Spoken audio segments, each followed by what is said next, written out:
Good morning friends. ऐसा है, आप लोग अर्ली बर्ड में आए हैं, तो सबसे पहले तो इसी के लिए कॉन्ग्रेचुलेशंस कि आप लोगों को इतना कॉन्फिडेंस है, जो कि बड़ा मुश्किल होता है कि हम क्लियर कर लेंगे। तो बहुत बड़ी बात है। एंड सच में इस बार वैसे पेपर्स इजी थे, वैसे देखा जाए तो आपको पता है वैसे तो नहीं, सच में इजी थे। सो मैंने बोला था जो क्वेश्चंस वो आएंगे आए थे। मैंने बोला था अप्रोप्रिएशन ऑफ पेमेंट भक्क से पहले ही क्वेश्चन आ गया, जबकि वो सी कैटेगरी क्वेश्चन है। बट मैंने बताया था आपको ये पक्का आएगा, 100% इसको करके ही जाना इस बार। तो पहले ही क्वेश्चन आ गया था। तो बहुत सारे ऐसे क्वेश्चंस थे, तो मुझे पेपर पता होता है ऐसा नहीं है। सो आप सोचोगे सर हाँ पता है आपको, तो ऐसा कुछ नहीं है। सो इंस्टीट्यूट के पेपर इतने ज़्यादा सीक्रेट होते हैं कि इवन प्रेसिडेंट का खुद का बेटा भी एग्ज़ाम देगा तो पक्का नहीं होगा कि वो पास हो, क्योंकि उसको भी नहीं पता होता। सो इवन प्रेसिडेंट को नहीं पता होता। अलग अलग सेट बनते हैं और फिर वहाँ से कोड आता है कि ये वाले कोड वाला सेट आपको बांटना है। सो बहुत एकदम आखिरी टाइम पे डिसाइड होता है कि कौन सा पेपर आने वाला है। तो 4 सेट बनते हैं, उसमें से एक ही पेपर आता है। सो होता है ऐसा। तो खैर, तो बहुत ही अच्छा पेपर आया था फाउंडेशन का। कंपैरेटिवली इजी था बाकी के एग्ज़ाम से। और इस बार जो इंटर के अब पेपर्स होने वाले हैं वो भी आपके लिए थोड़े इजी हो जाएंगे, क्योंकि अब आप एक विन विन सिचुएशन में है। आपने जो फाउंडेशन दिया वो कंपैरेटिवली इजी था, जो अभी नया फाउंडेशन आया उससे। और जिसमें आप इंटर दोगे वो कंपैरेटिवली इजी है, जो पुराना वाला इंटर था उससे। तो आपके लिए विन विन सिचुएशन है। फाउंडेशन भी इजी में आपने क्लियर किया, और इंटर जो रहेगा वो भी इजी में आप क्लियर करोगे। क्योंकि पहले जो था, पहले ऐसे ऐसे एक्ट थे जो कि थोड़े हैवी पड़ते हैं, जैसे नेगोशिएबल इंस्ट्रूमेंट्स एक्ट। ये पूरा का पूरा हट गया और ये चला गया फाउंडेशन में। आप फाउंडेशन छोड़ के आ गए इंटर में, फायदा हो गया। दूसरा कॉन्ट्रैक्ट एक्ट है, वैसे वो इजी होता है लेकिन फिर भी उसमें मार्क्स फेच करना थोड़ा मुश्किल होता है as compare to companies act. जो कॉर्पोरेट लॉ होते हैं ना, वो एकदम टेक्निकल होते हैं, उसमें आपको आउट ऑफ पूरे 100% मार्क्स मिलना पॉसिबल होता है। 4 में से 4 मार्क, 5 में से 5 मार्क। कॉन्ट्रैक्ट एक्ट में उतना नहीं बोल सकते, उसमें कहीं ना कहीं स्कोप होता है कि जजमेंट अपने हिसाब से जो पेपर चेक करे वो मार्क्स कम करे ज़्यादा दे। तो वो उसके ऊपर भी डिपेंड करता है। बट कॉर्पोरेट लॉ थोड़ा टेक्निकल है, और जितनी टेक्निकल होती है ना चीज़ें, उतना ज़्यादा ईजी होता है। तो हमको लगता है टेक्निकल डिफिकल्ट होगा, बट ऐसा नहीं होता। जितना होता है, जितना जनरल रहेगा उतना डिफिकल्ट रहेगा। जैसे मैं आपको बोलूंगा कि आप अपने बारे में बताओ, आप कंफ्यूज हो जाओगे कि क्या बताऊं, क्योंकि आपके बारे में बताना इन्हें बहुत वाइड चीज हो गई वो। लेकिन मैं बोलूंगा आप अपने एजुकेशनल क्वालिफिकेशन बताओ। सो एक टू द पॉइंट क्वेश्चन है, तो आप इजीली उसको टेक्निकली आंसर दे सकते हो। सो यहाँ पे एक फायदा वही है कि आपको सब टेक्निकल कानून अब देखने को मिलेंगे। थोड़ी पढ़ाई शुरू करने के पहले आज हम बेसिक चर्चा करेंगे। आज एकदम पढ़ाई नहीं चालू करते। आज हम थोड़ा सिलेबस के ऊपर डिस्कशन करेंगे। आपके सिलेबस में दो हिस्से हैं लॉ के, कॉर्पोरेट एंड अदर लॉज। पहले भी कॉर्पोरेट एंड अदर लॉज ही हुआ करता था, लेकिन अब जो कॉर्पोरेट एंड अदर लॉज है, इसमें कॉर्पोरेट लॉ में काफ़ी कुछ बढ़ गया है। बट फिर भी ऐसा नहीं है कि डिफिकल्ट हो गया है। कोर्स ज़रूर बढ़ा है बट डिफिकल्ट हो गया ऐसा नहीं है। सो कॉर्पोरेट लॉ, कॉर्पोरेट का मतलब होता है हर वो चीज़ जिसकी सेपरेट एंटिटी है। तो यहाँ पे कॉर्पोरेट लॉ में सिर्फ कंपनीज एक्ट नहीं आता, इवन एलएलपी का कानून जो है वो भी कॉर्पोरेट लॉ का हिस्सा है, वो अदर लॉज का हिस्सा नहीं है।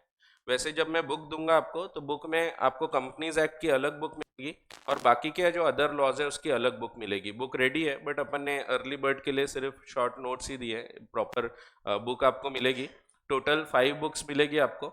सो 5 में से 2 बुक रहेगी कॉम्प्रिहेंसिव टेक्स्ट बुक, एक कंपनी लॉ के ऊपर, दूसरी अदर लॉज के ऊपर। अदर लॉज में इंक्लूडिंग एलएलपी रहेगा। वैसे LLP is a part of corporate law, but book में हमने इसको सेकेंड पार्ट में रखा है, क्योंकि कंपनी लॉ की बुक बहुत बड़ी बन रही थी, तो उससे हटा के अपन ने इधर रखा है। इसके बाद फिर आपको क्वेश्चन बैंक मिलेंगे, कंपनीज एक्ट के अलग और अदर लॉज के अलग। तो ऐसा करके 4 बुक हो जाएगी, एक कंपनीज एक्ट की टेक्स्ट बुक, दूसरा उसका क्वेश्चन बैंक, तीसरा कॉर्पोरेट अदर लॉज के टेक्स्ट बुक और अदर लॉज के क्वेश्चन बैंक, और लास्ट में पढ़ाई करने के लिए एक शॉर्ट नोट्स मिलेंगे। ये पूरे कलर्ड नोट्स है, पूरी बुक्स आपको कलर में मिलेगी, तो थोड़ा इंटरेस्ट बना रहना चाहिए। तो जितना आजकल ग्लैमर दिखता है तो वो बिकता है। सो ग्लैमर ज़रूरी है आजकल। और वैसा ग्लैमर की बात नहीं कर रहा हूँ, कुछ भी सोचते हो छी, तो ऐसा नहीं सोचना चाहिए। तो खैर, तो यहाँ पे आपको टोटल 5 बुक्स मिलेगी। बहुत इजीली आप उसको कवर कर लोगे। क्वेश्चन बैंक को बनाने का मकसद ही ये है कि क्वेश्चन, और सिर्फ क्वेश्चंस नहीं होंगे, आंसर भी होगा। ऐसा नहीं क्वेश्चन बैंक है तो क्वेश्चन ही क्वेश्चन है, आंसर्स पूरे डिटेल्ड में उसमें छाप के दिए हुए हैं। क्योंकि इंटर में अब उतना टाइम नहीं मिलता है आपको कि आप उसको पूरा लिख लिख के देखें, सो ये पॉसिबल ही नहीं होता। क्योंकि आप अभी जैसे क्लास लगाए हो तो आप तो अर्ली बर्ड में आए तो आपके पास काफ़ी टाइम है, तो एक फ़ायदा ज़रूर होगा कि आपका एटलीस्ट जैसे एक एक्ट यहाँ पे कंप्लीट हो जाएगा तो वो बहुत अच्छे से कवर हो जाएगा। लेकिन वहीं जब रेगुलर क्लासेस चालू हो जाएगी तो आपको 6 महीने का टाइम मिलेगा। 6 महीने में आपको पूरे 6 सब्जेक्ट्स को प्रिपेयर करना है, और क्लासेस चलेगी जैसे सुबह 7 बजे से 3:30 पौने 4 बजे तक के। तो आप सोचो सुबह से शाम तक दोपहर तक के क्लास ही चल रही है, उसके बाद घर जाओगे, फ्रेश वगैरह होगे, फिर खाना वाना खाए या जो भी थोड़ा बहुत एंटरटेनमेंट, फिर पढ़ाई करोगे आप। और ये करना है, पढ़ाई करना पड़ता है, consistency is the key. CA intermediate सबसे डिफिकल्ट पड़ता है। मैं ये नहीं बोल रहा फाइनल इजी है, बट फाइनल में टाइम ज़्यादा मिलता है। सो टाइम, और आप सिलेबस को अगर कंपेयर करो तो यहाँ पे आपको ज़्यादा डिफिकल्ट इसीलिए जाता है क्योंकि टाइम कम है। आपको एक लिमिटेड 9 मंथ्स के टाइम में पूरा कवर करना है, पूरे आपको 6 सब्जेक्ट कवर करना है। फाइनल में भी वैसे ही है, आपको 6 सब्जेक्ट्स को कवर करना पड़ेगा फॉर पूरा का पूरा एक टाइम लिमिट में, लेकिन वो टाइम लिमिट बहुत बड़ा रहेगा। वहाँ पे टाइम लिमिट रहेगा आपके पास टोटल 2 इयर्स का, वैसे तो 3 इयर्स हो जाते हैं क्योंकि 2 इयर्स आर्टिकलशिप है। थोड़ा थोड़ा प्रिपेयर करो तो भी इजीली हो जाता है। वहाँ पे आप ऑफिस जा रहे हो, सुबह शाम थोड़ा थोड़ा पढ़ते गए तो भी 2 साल में बहुत आसानी से पढ़ना हो जाता है। इंटर में दिक्कत यह है कि टाइम बहुत कम मिलता है। जैसे फाउंडेशन में भी जिन लोग 11th 12th प्लस फाउंडेशन लगाते हैं उनको पूरा 1 1.5 साल मिलता है प्रिपेयर करने को, लेकिन जो सिर्फ फाउंडेशन लगाता है उसको 12th के एग्जाम के बाद सिर्फ 4 महीने में प्रिपेयर करके, अब तो 4 महीने भी नहीं मिलते, क्योंकि अगर आप तुरंत प्रिपेयर करके देना चाहते हैं तो आपको फाउंडेशन 12th के साथ साथ ही करना पड़ता है। नहीं तो फिर अगर आप 12th के एग्जाम के बाद करोगे तो आपका नेक्स्ट एग्जाम के लिए आपका फाउंडेशन प्रिपेयर होगा। सो इसीलिए वहां पे फिर भी 4 5 महीने में आप प्रिपेयर करते हैं, और 4 5 महीने में कोर्स बहुत कम है फाउंडेशन का। आपको लग रहा होगा सर इतना सारा तो था, सो वो इसके कंपैरिजन में बहुत कम था। तो अगर आप उसको एक्स बोलते हैं, एक्स तो हो ही गया वो, एक्स मीन्स जो जा चुकी है या जा चुका है, तो फाउंडेशन जा चुका है, एक्स तो हो गया। सो वो अगर एक्स है तो यहाँ पे आपको 4 to 5x पढ़ने को मिलेगा। सो 4 5x नहीं, वैसा नहीं, दैट मीन्स बोलने का मतलब है 4 से 5 गुना कोर्स है यहाँ पे, ठीक है। सो आप जो लॉ वहाँ पढ़े हैं वो सिर्फ एक झलक थी, ट्रेलर था, पिक्चर अभी बाकी है मेरे दोस्त, तो पिक्चर अभी अपन देखेंगे। सो वैसे देखा जाए तो यहाँ बहुत पढ़ना है, और इसमें जितना है उससे 2.5 से 3 गुना है सीए फाइनल में, लेकिन फिर भी वहाँ टाइम बहुत है। एक्चुअली सीए एग्जाम्स में डिफिकल्टी लेवल कुछ नहीं होता, आपको 100% समझेगा। प्रॉब्लम ये होती है कि आपको याद नहीं रहेगा क्योंकि कोर्स बहुत वास्ट है, सिलेबस इतना सारा है और पढ़ने को टाइम बहुत कम मिलता है। सो सबसे इंपॉर्टेंट चीज़ रहेगी आपके लिए कंसिस्टेंसी। आप जितना रेगुलर रहोगे, बैकलॉग नहीं रखोगे, लाइन से पढ़ते जाओगे, आज जो हुआ तुरंत घर जाके पढ़ लिए, सो आपको बहुत आसान लगेगा। ऐसा बहुत डिफिकल्ट नहीं है सीए का कोर्स। ऐसा नहीं है कि समझ में नहीं आएगा, जैसे फिजिक्स होता है, केमिस्ट्री होता है, समझते ही नहीं, कुछ भी हो रहा है वहाँ पे, मैथ्स होता है तो कई बार दिमाग लगाओ तो भी नहीं समझता। यहाँ ऐसा कुछ भी नहीं रहेगा, आप दिमाग लगाओगे इजीली समझेगी चीज़ें। बस दिक्कत यह है कोर्स बहुत वास्ट है तो आपको रिवाइज करते रहना पड़ता है, इसीलिए आपकी रेगुलर टेस्ट वगैरह भी होगी। सो रेगुलर टेस्ट होती है, क्लास टेस्ट होगी आपकी, हर जैसे 3 3 चैप्टर हो गए कंपनी लॉ के तो उसके ऊपर टेस्ट होती है। अभी फिलहाल हम अदर लॉज में फेमा से चालू करेंगे, एक नया कानून आया है, सो उसके बारे में पहले हम सिलेबस में डिस्कस करते हैं। आज पढ़ाई नहीं चालू करेंगे बट अपन सिलेबस ज़रूर देख लेते हैं, और हर कानून के पीछे के जो बेसिक रिक्वायरमेंट्स होते हैं वो देखते हैं। सो कॉर्पोरेट एंड अदर लॉज, जिसमें part 1 is about corporate law, जिसमें कंपनी लॉ और एलएलपी ये दो चीज़ें आपको देखने को मिलेगी। सो लिमिटेड लायबिलिटी पार्टनरशिप बचपन में देखा था, लॉलीपॉप खाता था, नहीं वो नहीं, वो अलग है। सो बचपन में देखा था आपने कि एलएलपी एक अलग टाइप ऑफ ऑर्गेनाइजेशन होता है, बिजनेस एंटिटी होता है, which is a corporate business entity, जिसके थ्रू आप बिजनेस कर सकते हैं। वहाँ पे आपने पढ़ा था, मैंने बोला था ये सब छोड़ के जाना, सिर्फ इतना इतना पढ़ना जितना मैंने बताया था। बट यहाँ पे अब आपको पूरा एलएलपी एक्ट है, इंक्लूडिंग कन्वर्जन कैसे होगा। वैसे फाउंडेशन में भी मैंने पढ़ाया जरूर था बट बोला था आखिरी में ये मत पढ़ना, उसमें ये वाले क्वेश्चंस नहीं आएंगे, सो वो क्वेश्चंस आए भी नहीं। लेकिन अब वो पूरा वहां से हट ही गया, वहां पे सिर्फ इनकॉर्पोरेशन ऑफ एलएलपी रखा है, कैरेक्टरिस्टिक्स ऑफ एलएलपी रखा है, और difference between LLP and other forms of organisation. बाकी पूरा वहां से हट के यहाँ आ गया, और एडिशनली कुछ एक्स्ट्रा की चीजें भी यहाँ पे आई है। सो आपको एलएलपी का कानून भी पढ़ना है। ये हम आखिर में पढ़ते हैं। क्यों? क्योंकि एक बार कंपनी लॉ आपने पढ़ लिया तो कंपनी लॉ के बहुत सारी चीजें वैसी की वैसी वहां पे देखने को मिलेगी आपको। बहुत सारे फीचर्स एलएलपी के, बहुत सारे प्रोविजंस वैसे के वैसे कंपनी के जो अप्लाई होते हैं वो लगते हैं एलएलपी को। कुछ एक्स्ट्रा चीजें रहेगी, जैसे कंपनी का वाइंडिंग अप वगैरह आपको नहीं है इस साल, ये आपको फाइनल लेवल पे है। फाइनल लेवल पे आपको जो एग्जाम देना है वो भले ही सिर्फ 6 पेपर्स हैं, लेकिन 2 पेपर्स आपके सेल्फ पेस्ड मॉड्यूल रहने वाले हैं। सेल्फ पेस्ड मॉड्यूल का मतलब होता है आपको पहले उसकी पढ़ाई करना है, जब आप प्रिपेयर्ड हो तब आप जाके एग्जाम दे दो। ऑनलाइन आप एग्जाम दे सकते हो, उनके सेंटर्स होंगे वहां पे। ऑनलाइन एमसीक्यू पैटर्न में क्वेश्चन पेपर रहेगा, आपको सॉल्व करना है। वो 2 पेपर क्लियर करोगे जब आप सेल्फ पेस्ड मॉड्यूल, इसके बाद ही आप फाइनल की मेन एग्जाम के लिए एलिजिबल होते हो।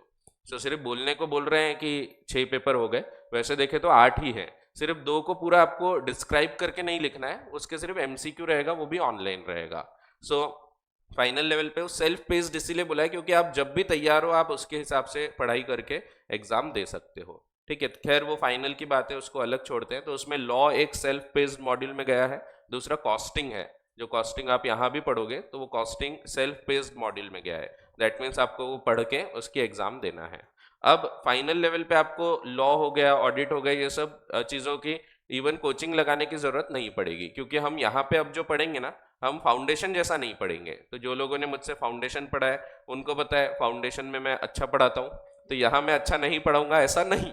सो आप बोलोगे फाउंडेशन जैसा नहीं तो सर अच्छा नहीं रहेगा, तो अच्छा रहेगा लेकिन तरीका बदलेगा। अब हम जो पढ़ेंगे ना, अब हम बेयर एक्ट से पढ़ते हैं। ये जितना भी कंपनीज एक्ट हम पढ़ेंगे, जो कानून लिखा गया है वो हम वैसा का वैसा उठा के लाएंगे और उसके हिसाब से हम उसको इंटरप्रेट करना यहाँ पे सीख जाते हैं। क्योंकि हमारा मेन मकसद एग्जाम पास होना तो है ही, बट उससे ज़्यादा इंपॉर्टेंट है कि आपको कानून पढ़ना सीखना चाहिए। क्योंकि समझो कानून बदल गया तो फिर आपको फिर से थोड़ी क्लास लगाना है, फिर से थोड़ी सोचोगे अरे यार चलो शशांक सर के पास जाते। सीए बनने के बाद तो खुद को इंटरप्रेट करना है आपको। सो इसीलिए हम यहाँ पे इंटरप्रेट करना सीखते हैं और इसीलिए मैं बेयर एक्ट से पढ़ाता हूँ। सो आप जब बुक्स देखोगे उसमें पूरे बेयर एक्ट है, जो कानून लिखा गया है वैसे के वैसे सेक्शंस छाप के दिए हुए हैं, फिर उसके रूल्स वगैरह छाप के दिए हैं, उसको हम इंटरप्रेट करेंगे यहाँ पे। साथ ही साथ मेरा तरीका आपको पता होगा ज़्यादातर लोगों को कि मैं डायग्राम्स बनाता हूँ खूब सारे। हाँ, डायग्राम्स बहुत काम की चीज़ होगी और इसीलिए आपको यहाँ पे एक नोटबुक भी बनाना है। लॉ भले ही आपके लिए थेरोटिकल पेपर लगता है लेकिन ये ज़्यादा तकलीफ देता है और इनफैक्ट ये प्रैक्टिकल होता है। जितने भी थेरोटिकल दिखते हैं पेपर्स वो रियल लाइफ में प्रैक्टिकल हो जाते हैं। जैसे अकाउंट्स हो गया, यहाँ प्रैक्टिकल दिखता है, रियल लाइफ में थेरोटिकल हो जाएगा सीए बनने के बाद। मैंने अपने जीवन में कभी भी कोई अकाउंटिंग नहीं किया। सो मैं सीए हूँ लेकिन मैंने कोई अकाउंटिंग नहीं किया, क्योंकि फाउंडेशन वगैरह में जितना क्लास में करते थे उतना ही था। आर्टिकलशिप में भी हम लोग ऑडिटिंग और टैक्सेशन के काम करते थे। उसके बाद फिर सीए बनने के बाद भी अपन कोई अकाउंटिंग नहीं करते हैं, अपन क्या करते हैं, ऑडिटिंग करते हैं। ऑडिटिंग का मतलब है हम उस अकाउंट्स को चेक करते हैं कि अकाउंट्स प्रॉपर है या नहीं, इसको हम बोलते हैं ऑडिट करना। सो मैं ये नहीं बोल रहा अकाउंट्स काम का नहीं है, अकाउंट्स आएगा तभी तो चेक करोगे आप। सो अकाउंट्स पहले आपको आना चाहिए, फिर आप चेक करोगे कि अकाउंटेंट ने सही किया या नहीं किया। क्योंकि अकाउंटिंग हम नहीं करते हैं, जैसे मैं ऑफिस चला रहा हूँ, सो मेरे यहाँ जब क्लाइंट आएगा वो अकाउंटिंग करने नहीं बोलेगा, उसके पास अकाउंटेंट बैठा है, उसने अकाउंटिंग करवा चुका है, वो मेरे पास आएगा ऑडिट करवाने के लिए। सो रियल लाइफ में ऑडिट प्रैक्टिकल हो जाता है, जो कि यहाँ आप जब पढ़ते हैं पूरा थेरोटिकल है। रियल लाइफ में जब आपके पास कोई क्लाइंट आएगा वो बोलेगा मुझे कंपनी बनाना है या एलएलपी बनाना है, पार्टनरशिप बनाना है, तो ये जितना भी लॉ का पार्ट है that becomes practical in real life. आपको उसको कंपनी फॉर्म करके देना है, मीटिंग्स वगैरह कैसी होती है उसके बारे में बताना है। सो ये सब प्रैक्टिकल हो जाएगा आपके लिए। एंड जो यहाँ थियरी दिख रहा है वो सब आपको वहाँ पे करना पड़ेगा, कंपनी को फॉर्म करना, मीटिंग्स प्रॉपरली होना, मिनट्स बुक बनाना, ऐसी बहुत सारी चीज़ें होती है, एनुअल रिटर्न्स फाइल करना, जो रियल लाइफ में आप करोगे। सो रियल लाइफ में ये हो गया, टैक्सेशन हो गया, जितने भी थेरोटिकल दिखने वाले पेपर्स है वो सब आपको अब प्रैक्टिकल हो जाएंगे। और यहाँ पे पढ़ते वक्त भले ही वो थेरोटिकल है, मैं वैसे आपको सिर्फ अपने सब्जेक्ट के बारे में ही बताऊंगा, बट सिलेबस में आप देखोगे पूरा ही दिया हुआ है, ये इंस्टीट्यूट की वेबसाइट पे अवेलेबल है, वैसे चाहो तो मैं आपको शेयर कर दूंगा। इसमें सबसे पहले जो कंपनीज एक्ट का पार्ट है, इसमें हम देखने वाले हैं कि कंपनीज एक्ट में कौन कौन से चैप्टर्स हैं और उस पर कितना वेटेज है, पहले एक बार देख लेते हैं। पहले तो कंपनीज एक्ट में इंक्लूडिंग इंपॉर्टेंट रूल्स। जब हम एक्ट बोलते हैं, एक्ट एक नैरोअर थिंग होती है, हम ये भी समझेंगे लॉ क्या है, एक्ट क्या है, सेक्शंस क्या होते हैं, सब सेक्शंस क्या है, लॉ कौन बनाते हैं, तो ये सब चीजें हम देखेंगे। ठीक है, तो अब ये सब चीजें भी हमारे लिए इंपॉर्टेंट है। तो इवन कॉन्स्टिट्यूशन तक जाएंगे हम, जबकि कॉन्स्टिट्यूशन हमारे कोर्स में नहीं है, बट कॉन्स्टिट्यूशन के आधार पे ही पूरे कानून बनाए जाते हैं, पार्लियामेंट का निर्माण हुआ है, तो ये सब चीजें हम देखेंगे। सो रूल्स भी होते हैं बहुत सारे, जैसे कंपनीज एक्ट में रूल्स होते हैं, वैसे ही ड्राफ्टिंग ऑफ नोटिस, रेजोल्यूशंस, ये सब चीजें आपको कोर्स में है। इसमें सबसे पहले प्रिलिमिनरी हम पढ़ेंगे। ये चैप्टर्स जो दिए हैं, ये एक्ट में भी चैप्टर्स इसी प्रकार से बताए गए हैं। कोई भी कानून जब लिखा होता है वो एक चैप्टर वाइज लिखा जाता है। जैसे आप कंपनीज एक्ट देखोगे ना, तो इसमें आपको चैप्टर्स दिखेंगे।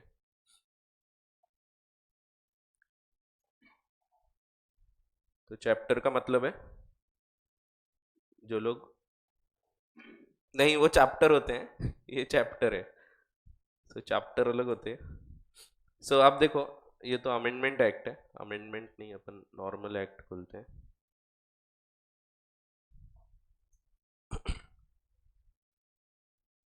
आप देखो, इसमें चैप्टर्स है। चैप्टर 1 प्रिलिमिनरी, इसमें 2 सेक्शंस है, short title, extend, commencement, application, definitions.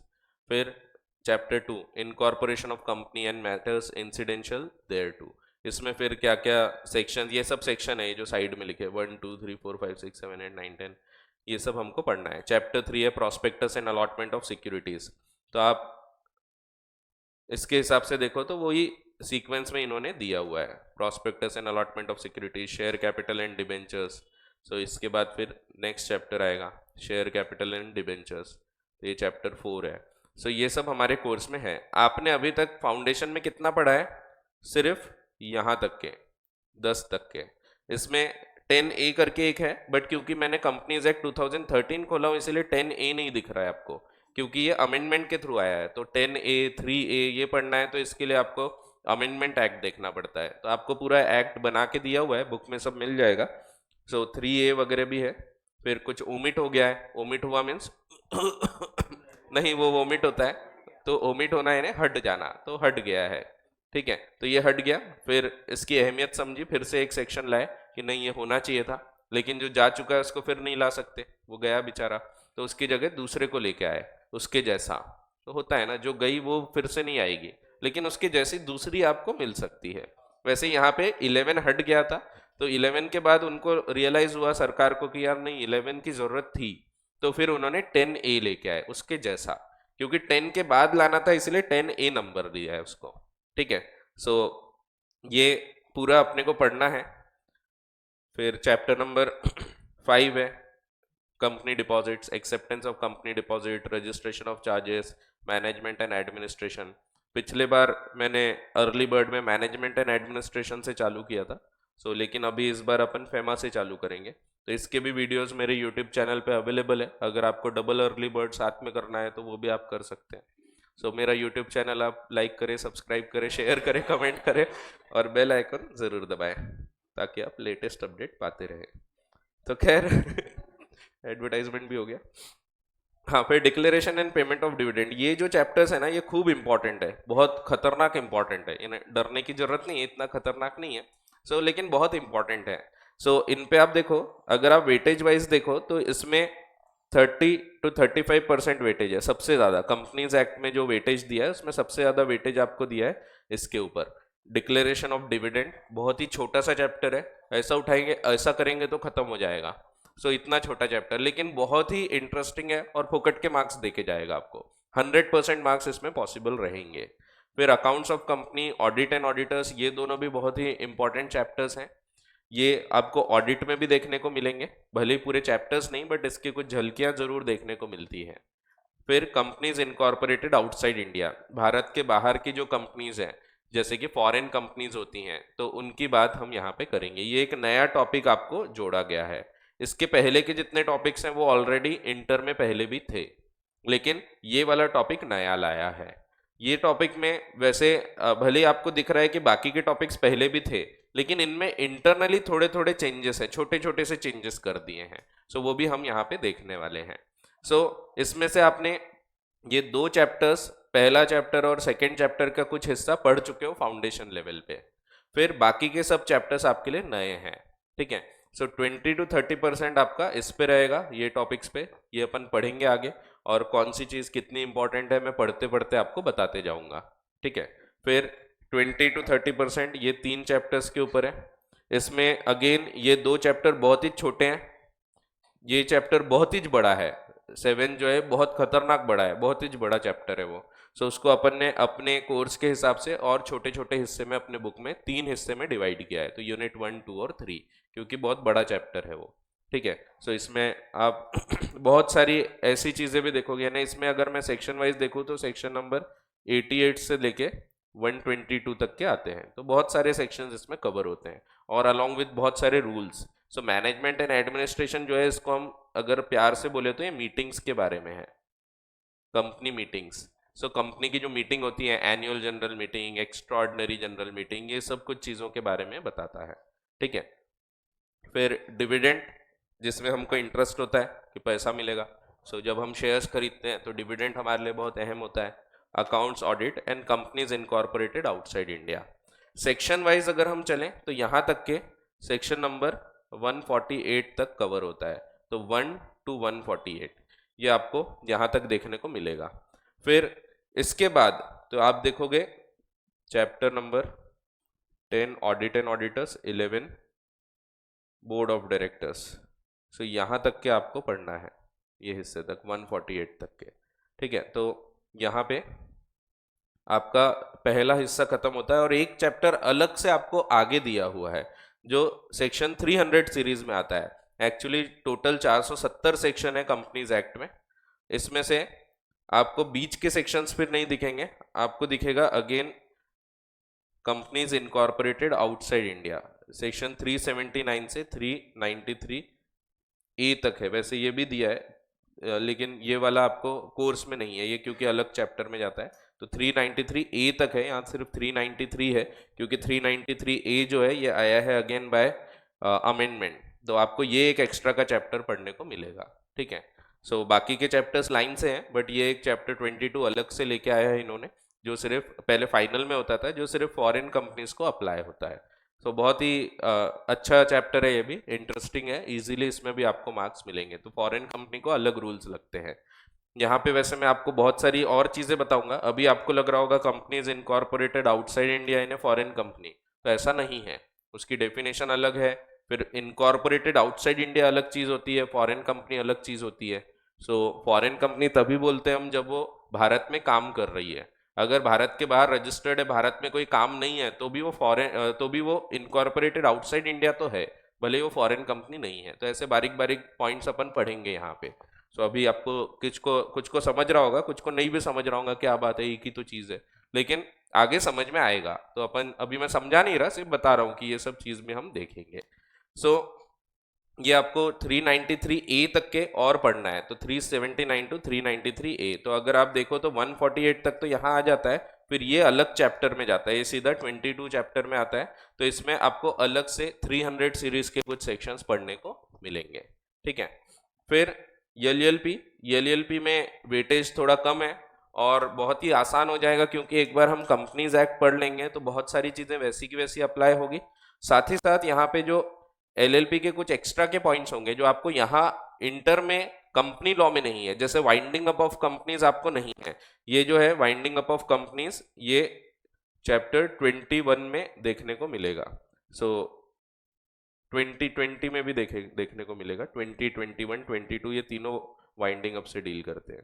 तो ये 20 वाइंडिंग अप, फिर 21 भी उसी में डील करेगा कि companies authorise to register and unregistered company, ये कैसे क्या होती है, ये सब भी उसी से डील करेगा। 22 अलग है, बट ये दोनों वाइंडिंग अप से डील करेंगे। ये चीज़ें आपको इंटर में नहीं है, ये चीज़ें आपको कहाँ पढ़ने को मिलेगी, फाइनल में, लेकिन सेल्फ पेस्ड मॉड्यूल में। अब इसके ऊपर आपको और वहाँ पे फिर से 148 तक नहीं रहेगा, आपने अगर 148 तक यहाँ पढ़ चुके हो तो फिर 148 तक के फाइनल में नहीं है, फाइनल में आगे का कंपनी लॉ है, लेकिन है ज़रूर, भले ही उसको आपको लिखना नहीं है एज अ पेपर, आपको रिटर्न टेस्ट नहीं होगी उसकी, लेकिन एक सेल्फ पेस्ड टेस्ट ज़रूर होगी। जैसे कुछ चीज़ें होती है आईटीटी ओटी होना चाहिए, उसके बाद ही आप आर्टिकलशिप ज्वाइन कर सकते, वैसे ये कंडीशन रहेगी, ये 2 पेपर जब आप क्लियर करोगे उसके बाद ही फाइनल के मेन पेपर्स आप दे सकते हैं, ठीक है, मैं डरा नहीं रहा हूँ, बहुत ही आसान है वैसे, और डरने की जरूरत भी नहीं है, इतने से तो स्टूडेंट्स है सीए करने वाले। नहीं सच में, देखो मैं बताऊँ कि आपको स्टैटिस्टिक्स बताता हूँ, चलो देखो।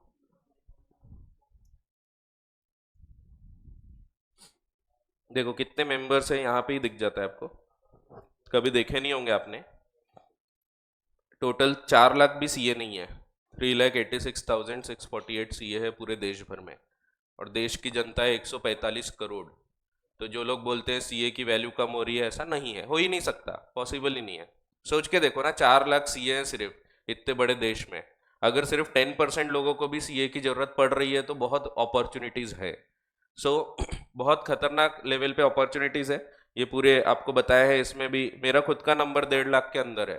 सो ये तो अभी अभी के डेटा है, मेरे को सीए बन के 12 साल हो गए, तो मेरा 149176 नंबर है, तो 149। तो अभी उसके बाद अभी बहुत सीए बने, हर साल 20,000 25,000 सीए बनते हैं। ये तो हो गया सीए का, तो सीए टोटल इतने ही है सिर्फ। उसमें भी जो लोग सीओपी होल्ड कर रहे हैं, प्रैक्टिस कर रहे हैं, वो अलग है। तो इसमें फुल टाइम सीओपी वाले जो है ये 149 है, ठीक है। सो ये जो सीओपी है, सीओपी है ना, जो सर्टिफिकेट ऑफ प्रैक्टिस, जो प्रैक्टिस में है, बाकी लोग जॉब पे हैं। कुछ लोग ऐसे होंगे जिन्होंने सीए की एग्जाम तो क्लियर की है लेकिन कभी मेंबरशिप अप्लाई नहीं की है, ऐसे भी लोग होंगे, तो उनको इसमें हम काउंट नहीं करते। जो लोग ने सीए कर लिए बट बाद में वो बिजनेस कर रहे हैं या कुछ और काम कर रहे हैं, ऐसे भी लोग होते हैं।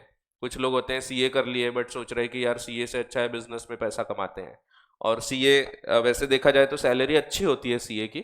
सो अगर आप इवन गूगल पे जो झूठे जो फिगर्स देखोगे उसमें भी आपको पता लगेगा कि सीए की सैलरी अच्छी होती है। एक एवरेज सीए की देखो,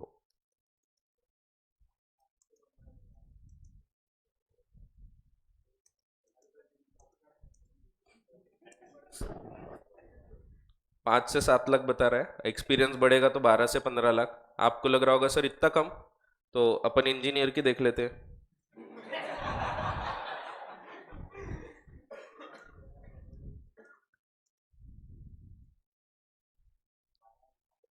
अरे ये नया लैपटॉप है ना, अपॉस्ट्रोफी कहाँ से आता है पता नहीं मुझे। अब यहाँ दिख नहीं रहा, बट दिखता है वो, आप देखोगे ना 25,000 आता है। डॉक्टर सैलरी बताएंगे तो वो भी 25-30 हजार बताता है, सीए की सैलरी बताता है 80-90 हजार मिनिमम। सो ये वैसे एवरेज बताते हैं वो, लेकिन वो गलत जानकारी है, पुराने टाइम का डेटा बताते हैं। लेकिन फिर भी आप देखो, अगर वो डॉक्टर की सैलरी बता रहा है 25-30 हजार और सीए की बता रहा है, यानी सीए 3-4 गुना तो ज्यादा कमाता ही है डॉक्टर्स से, ठीक है। तो आप ऐसा सोच के देखो, जैसे मैं अगर समझो लाख रुपए कमा रहा हूँ सिर्फ महीने का, तो मैं बेचारा गरीब आदमी हूँ, मैं क्या, टू व्हीलर से आता हूँ बेचारा मैं छोटा। सो बाकी लोग कार से आते हैं, मैं गरीब बेचारा टू व्हीलर से आता हूँ। चलो खैर छोड़ो, अब स्टूडेंट्स का भी डेटा देख लेते हैं। तो स्टूडेंट्स भी बहुत कम है, टोटल स्टूडेंट्स 8 लाख है, 8.5 लाख। उसमें भी इंटर के स्टूडेंट्स अगर आप देखो, सो सिर्फ 3 लाख। फाइनल के देखते हैं ना, काय कोई इंटर में जाते हैं अपन। फाइनल के 2 लाख है, अगर 10% भी रिजल्ट लगा अगले बार तो और 20-25 हजार लोग सीए बनेंगे, ठीक है। सो बहुत स्कोप है, स्कोप में कभी कमी नहीं होने वाली। तो खतरनाक लेवल पे आप जा सकते हो, उसमें स्पेशलाइजेशन करके बहुत पैसा कमा सकते हो। बहुत अच्छा कोर्स है ये, इसीलिए बताया। कुछ लोग सोचते हैं कि अरे सीए में इतना मेहनत करते मिलता क्या, तो मिलता है, मेहनत करना है, लेकिन मेहनत के बाद आपको मिलेगा जरूर। बट वही है, रेगुलर अगर आप मेहनत करोगे तो। सो सीए बनना जरूरी होता है, नहीं तो इसमें लाइफ खराब भी होती है लोगों की, ऐसा भी होता है। हाँ खराब होती है ना, 20% लोगों की लाइफ बन गई, बाकी के 80% फिर कहीं ना कहीं जॉब कर रहे हैं। फिर भी नुकसान नहीं होता, जो भी पढ़ोगे आप वो ज्ञान का हमेशा फायदा तो मिलेगा ही, ठीक है। तो ऐसा कभी नहीं होता नुकसान होगा, बट सिर्फ वैसे 20% भी ज्यादा बोल दिया, कम ही लोग सीए बनते हैं। जैसे 1,000 लोग फाउंडेशन में होंगे, 30% रिजल्ट लग गया समझो, सो ये भी बड़ी बात हो गई। 30% रिजल्ट लगा अगर, तो अच्छा रिजल्ट लगा, तो 30% रिजल्ट लगा तो 1,000 में से 300 लोग इंटर में आए। वहाँ 10% लगा तो 10% 300 का, तो 30 लोग आते आपके फाइनल में, उसमें 10% यानी 3 लोग बनते सीए। 1000 में से 3 लोग सीए बन रहे हैं, ठीक है, तो 0.00 जो भी है, तो कम लोग बनते हैं। तो मैं डरा नहीं रहा हूं, लेकिन सत्य यही है। सो ये 10% यानी मैं अच्छे सिनेरियो की बात कर रहा हूँ। आजकल लग रहे हैं वैसे 12-13% तक रिजल्ट लग जाते हैं, ठीक है। और वैसे देखें तो इंटर में जैसे फर्स्ट ग्रुप पास किए वालों का इस बार समझो 18% रिजल्ट लगा, फिर सेकेंड ग्रुप पास किए वालों का समझो 12% लगा, फिर बोथ ग्रुप का 10% लगा। तो ओवरऑल आप देखो तो 50% लोग हैं जिनका कुछ ना कुछ तो क्लियर हुआ। 40-50% लोग या तो फर्स्ट ग्रुप या सेकेंड ग्रुप या बोथ ग्रुप, सो कुछ ना कुछ क्लियर हुआ, तो ये अच्छा रिजल्ट हो गया, क्योंकि कुछ ना कुछ निकला है। किसी ना किसी के कोई फर्स्ट ग्रुप क्लियर हो गया, कोई सेकेंड ग्रुप हो गया, फिर एग्जाम्शंस वाले कुछ लोग होते हैं। सो ऐसा बहुत डिफिकल्ट भी नहीं होता, हो जाता है, लेकिन कंसिस्टेंसी सबसे इंपॉर्टेंट रहेगी, रेगुलरिटी बनाए रखना है। और बहुत इजीली हो जाता है अगर आप रेगुलर पढ़ते हैं तो। जैसे मैं भी पढ़ाई लिखाई बहुत ज़्यादा तो नहीं करता था, बट क्लासेस कभी मिस नहीं करता था मैं, और वो बहुत बड़ी चीज़ होती है। सुबह सुबह 7 बजे से क्लासेस होती थी, अभी भी वैसे ही रहेगी। सो 7 बजे से क्लासेस होती थी, और शुरुआत का थोड़ा भी 5 मिनट भी मिस हो गया तो मेरे को समझ में नहीं आता था फिर। क्योंकि मैं एक तो साइंस बैकग्राउंड से था, और पहली क्लास होती थी अकाउंट्स की। अकाउंट्स में अगर थोड़ा भी मिस हो गया तो मुझे फिर आगे पूरा वो क्वेश्चन ही भसक जाता था। भसक जाना मीन्स बिगड़ जाना। मुझे फिर काफ़ी तकलीफ जाती थी, इसीलिए मैं कभी भी क्लास मिस नहीं होने देता था। सो फिर घर पे थोड़ा बहुत पढ़ लिए तो सफिशिएंट रहता है। ज़्यादा अच्छे से पढ़े तो आपके बहुत इजी चांसेस होते हैं क्लियर होने के, अगर आप रेगुलर पढ़ते हैं तो। वैसे बहुत डिफिकल्ट होता है, बोलना बहुत आसान होता है। शुरुआत में मोटिवेशन कहीं से देना नहीं पड़ता, अभी तो आप घर जाके खुद ही पढ़ना चालू कर दोगे, और ये मस्त नई नई बुक्स है, नए नए नोट्स है, बक बक पढ़ना चालू कर दोगे। फिर 1 महीने बाद वो मोटिवेशन खत्म हो जाता है फिर। अपने को मोटिवेशन रेगुलरली लगते रहता है। जैसे वो पानी को गर्म करते ना, बहुत गर्म किया अपन ने, बहुत उबाल आ रहा है, फिर आप बड़े मोटिवेटेड हो गए, 2 दिन तक मोटिवेटेड रहोगे, फिर से रूम टेम्परेचर पे आ जाओगे। पानी भी वैसे ही होता है, 2 दिन तक तो नहीं, थोड़ा 15-20 मिनट तक के खौलता रहेगा, उसके बाद फिर रूम टेम्परेचर पे आ जाएगा।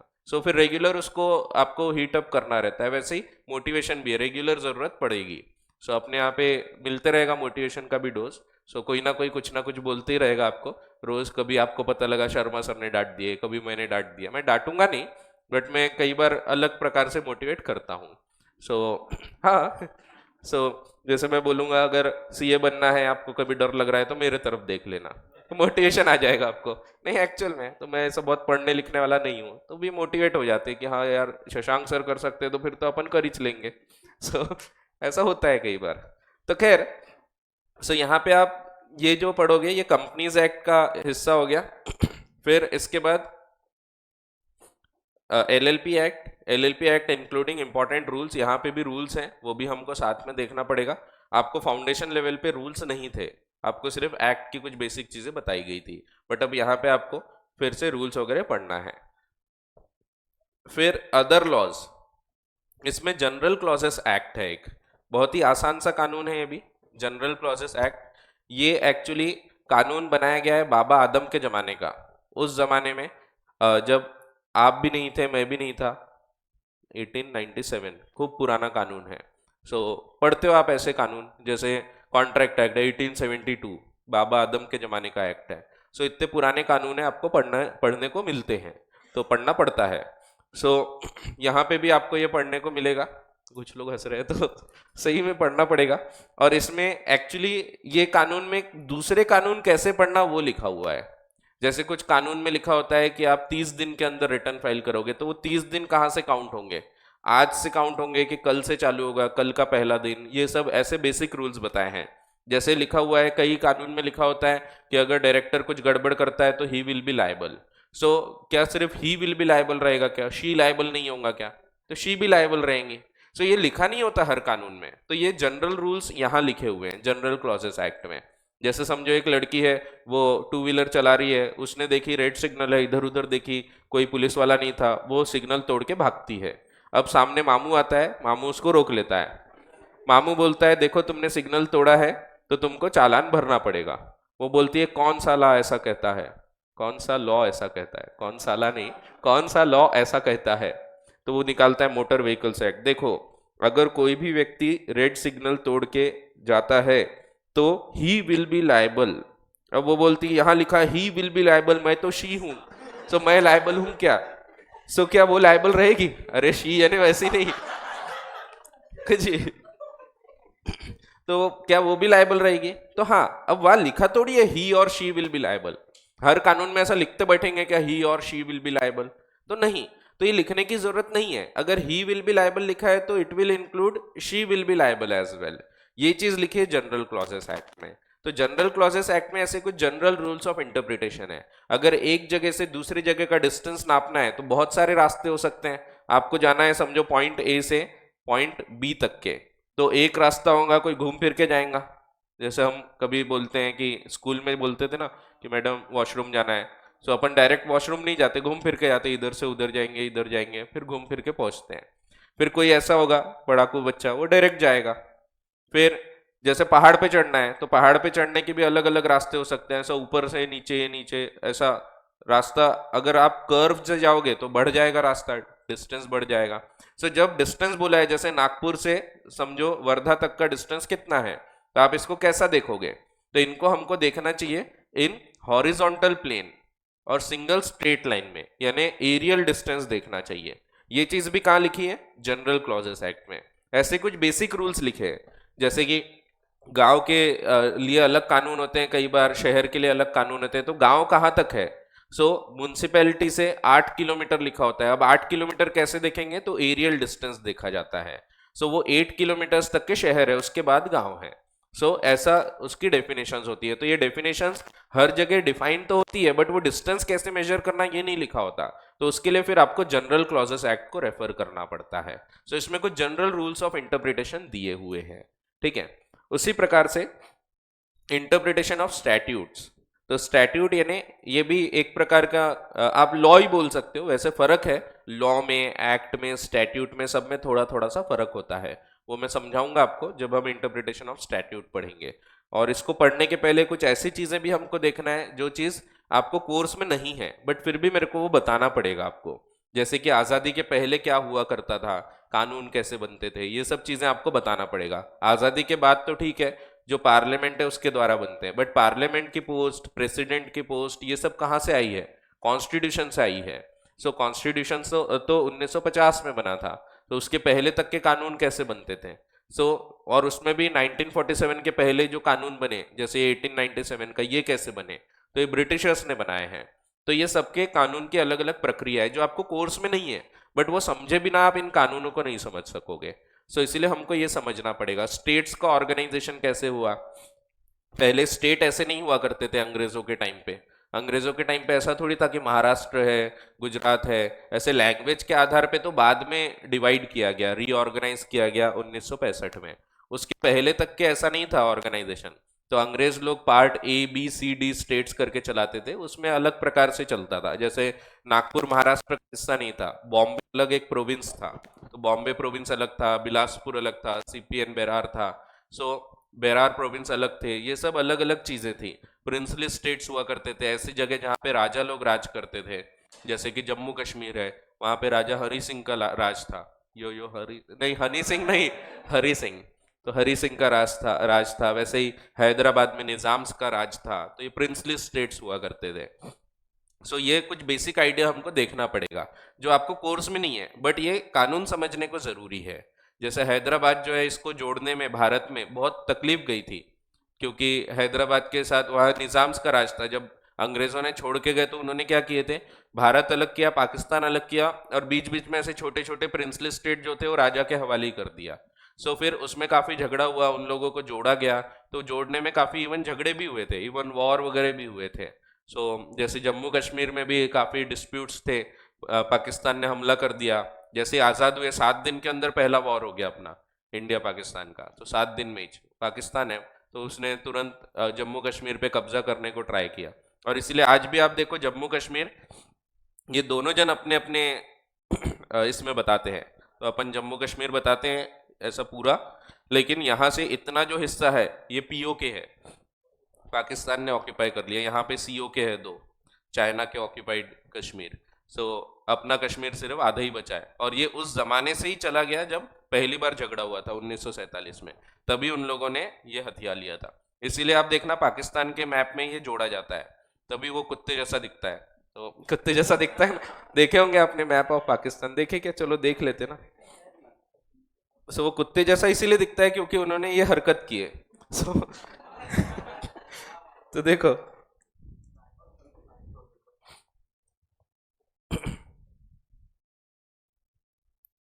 ये देखो ये जो हिस्सा है ना,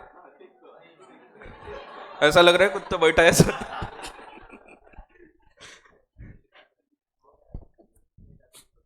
तो ये जो हिस्सा है ये अपना है, ये कश्मीर यहाँ तक के, ये वाला।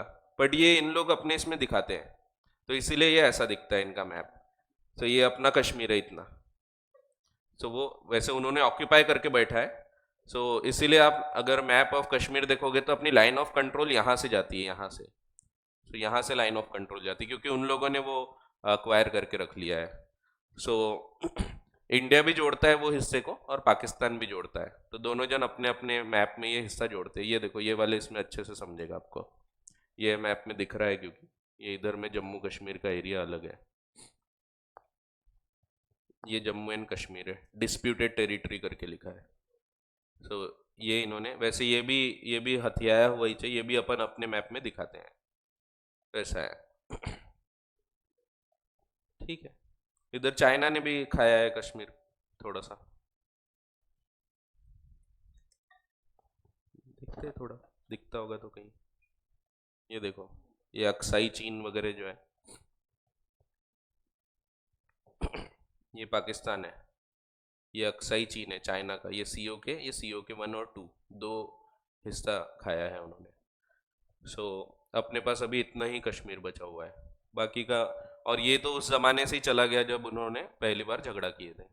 फिर उस टाइम पे नेता लोग उतने सक्षम या नहीं थे पता नहीं, जो भी थे। सो क्या बोलना अब कुछ नहीं कर सकते। तो ये लाइन ऑफ कंट्रोल यहाँ से जाती है, इधर से। ठीक है। तो ये ऐसे बहुत सारे झगड़े हुए हैं, और लैंग्वेज के आधार पे बाद में रीऑर्गेनाइज किया गया स्टेट्स को। उसके पहले तक ऐसा नहीं हुआ करता था। जब ब्रिटिशर्स ने इसको चलाए थे तो अलग प्रकार से वो लोग स्टेट्स को ऑर्गेनाइज करके चलाते थे। ठीक है। सो ये सब हमको कोर्स में नहीं है, बट ये सब हमको पढ़ना पड़ेगा क्योंकि हमको आगे कहीं ना कहीं इसकी हेल्प मिलेगी। जैसे ये वाले कानून पढ़ने के लिए आपको जरूरी है। ये एक्चुअली कानून नहीं है, ये एक्ट नहीं है। आप देखो इंटरप्रिटेशन ऑफ स्टैट्यूट, ये कोई एक्ट नहीं है, ये रूल्स ऑफ इंटरप्रिटेशन है। ये एकदम ऐसा नहीं होता कि आपको फॉलो करना ही चाहिए। ये कोर्ट के लिए बनाए गए हैं और ये अपने आप बन गए।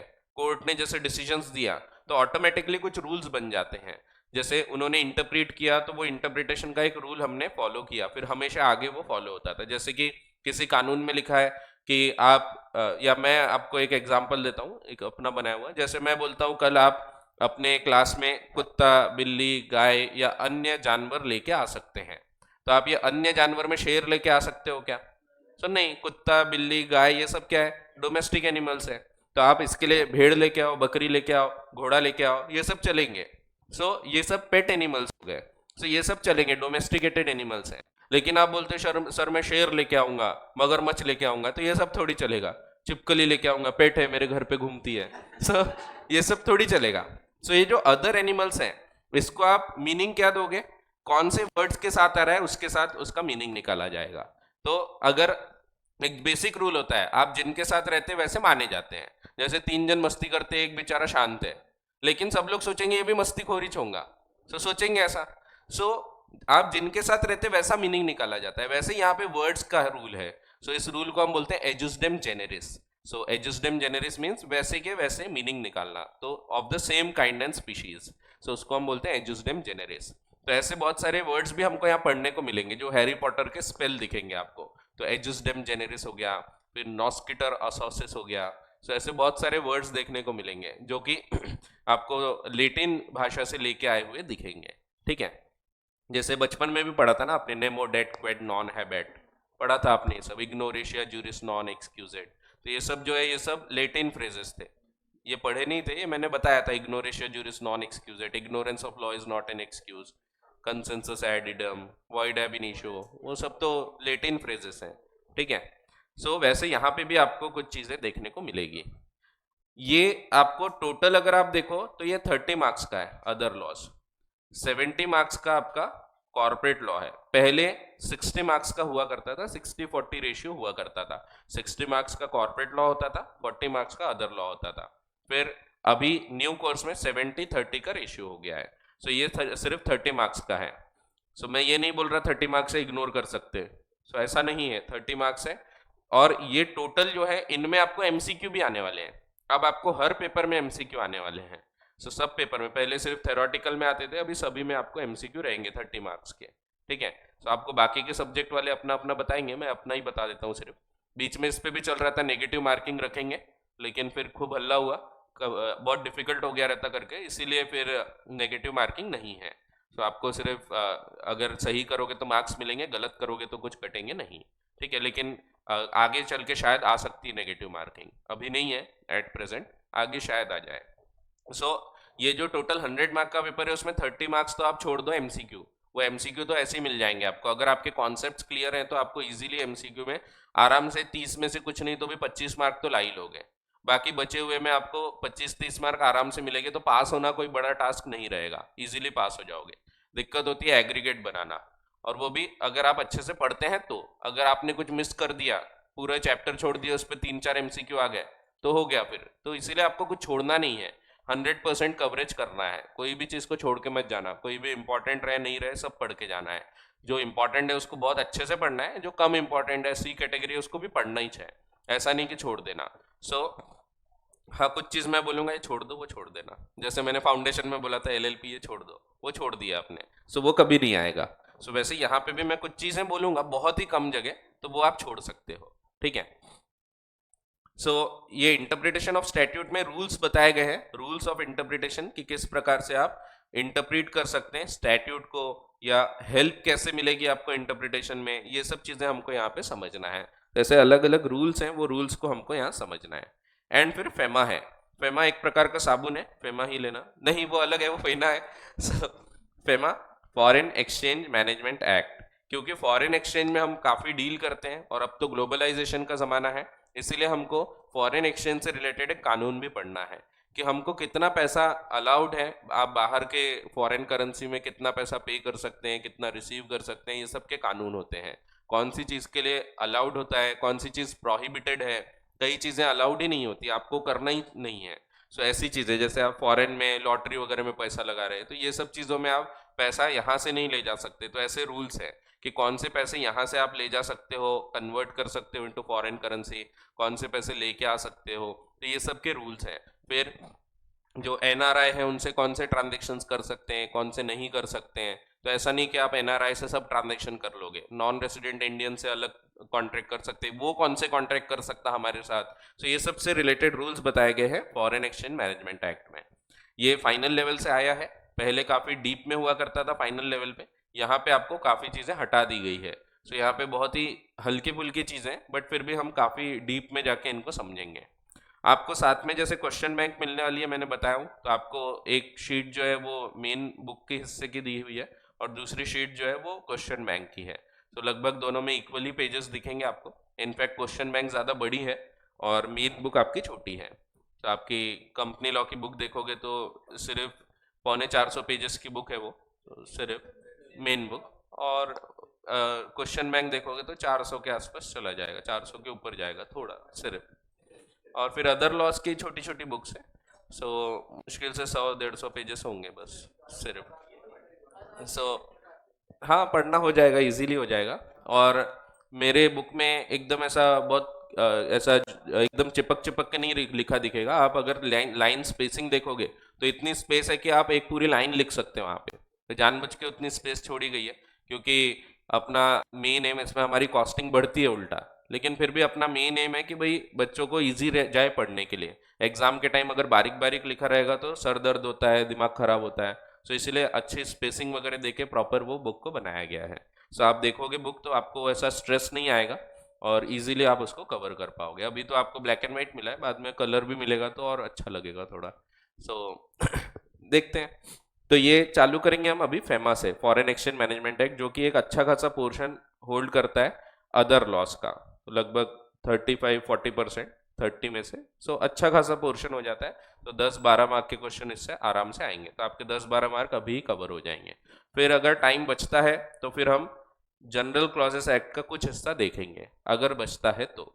लेकिन एक्सपेक्टेड होगा कि शायद आपके रिजल्ट की डेट पहले आ जाए, और जब रिजल्ट की डेट्स अनाउंस हो जाती है तो फिर हम लोग अर्ली बर्ड को फिर वहाँ रोक देते हैं। सो जितना बचा है उतना कंप्लीट कर लेते हैं और फिर रोक देते हैं, ठीक है। सो अपन एक एक्ट पूरा करने का है यहाँ पे, ये तो 100% करना ही है अपने को, और ट्राई करेंगे अगर और कुछ होता है तो वो भी कर लेंगे, ठीक है।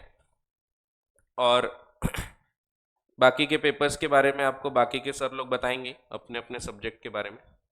अब बेसिक कुछ चीज़ें देखते हैं कि कानून क्या होता है। पता होगा वैसे आपको, जिन्होंने मुझसे पढ़े हैं उनको थोड़ा बहुत आइडिया तो होगी, क्योंकि मैं शुरुआत वहीं से करता हूँ, कानून क्या होता है वहाँ से।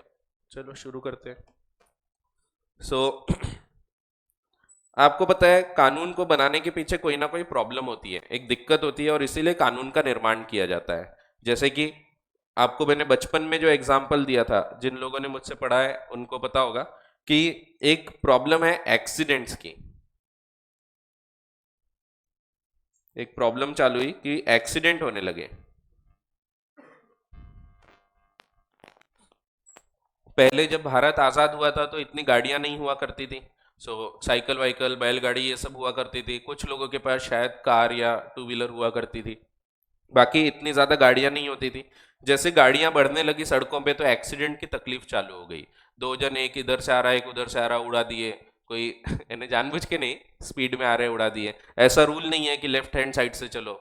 सो उस टाइम की बात जब कानून नहीं था। सो उस टाइम कोई कानून नहीं था, कोई भी कहीं से भी चल रहा, लोग बीच से रास्ते से पैदल चल रहे हैं। सो तकलीफ होती थी, गाड़ी वाले आ रहे हैं और लोग बीच से चल रहे हैं, कोई रूल ही नहीं है। सो ऐसे में तकलीफ चालू हो गई। फिर इसीलिए हमको लगा कि एक कानून बनाना चाहिए। तो हमने क्या किया, हमने कुछ रूल्स लिख दिए और इसको हमने नाम दे दिया बिल।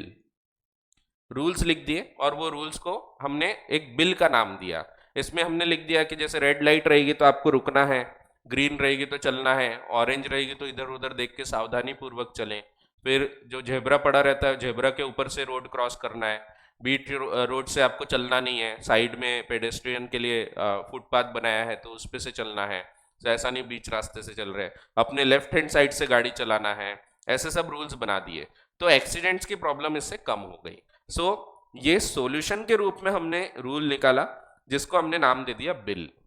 अब ये रूल को हम फॉलो क्यों करेंगे? हर कोई बोलेगा मैं अपने रूल बनाता हूं, मैं बोलूंगा नहीं नहीं मैं तो अपने राइट हैंड साइड से ही गाड़ी चलाऊंगा, मैं बीच रास्ते से ही चलूंगा। तो ऐसे तो हर कोई अपने अपने रूल बनाएगा। इसीलिए कानून बनाने का अधिकार दिया गया है पार्लियामेंट को। सो इसमें जो पार्लियामेंट है इसमें ये पास किया जाता है, it is passed in both the houses of parliament, Lok Sabha and Rajya Sabha. So कानून कौन बनाता है अगर मैं पूछूंगा तो आपने कभी भी सरकार नहीं बोलना है, आपने बोलना है पार्लियामेंट बनाता है, क्योंकि कानून सरकार नहीं बनाती। याद होगा आपको बचपन में डेमोक्रेसी के बारे में आपने पढ़ा था सिविक्स में, 20 मार्क का इत्तुस आता था, छोड़ देते थे अपन। हाँ तो उसमें आपने पढ़े थे कितने पिलर्स होते हैं डेमोक्रेसी के? हाँ कुछ ने 3 पढ़े होंगे, कुछ ने 4 पढ़े होंगे, वैसे प्रैक्टिकली 3 पिलर होते थे। आजकल हाँ प्रेस को भी जोड़ा गया है। सो वैसे अगर देखा जाए तो 3 पिलर्स ऑफ डेमोक्रेसी माने जाते हैं। एक पहला पिलर कौन सा होता है? लेजिस्लेटिव। लेजिस्लेटिव यानी पार्लियामेंट। कानून बनाने का काम करते हैं, ये लेजिस्लेट करते हैं, that means they make the laws.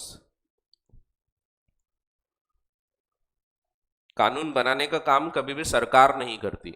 हाँ बिल जरूर ड्राफ्ट करवाएगी वो, लेकिन अल्टीमेटली ये जब तक both the houses of parliament में पास नहीं होगा ये एक एक्ट नहीं बन सकता।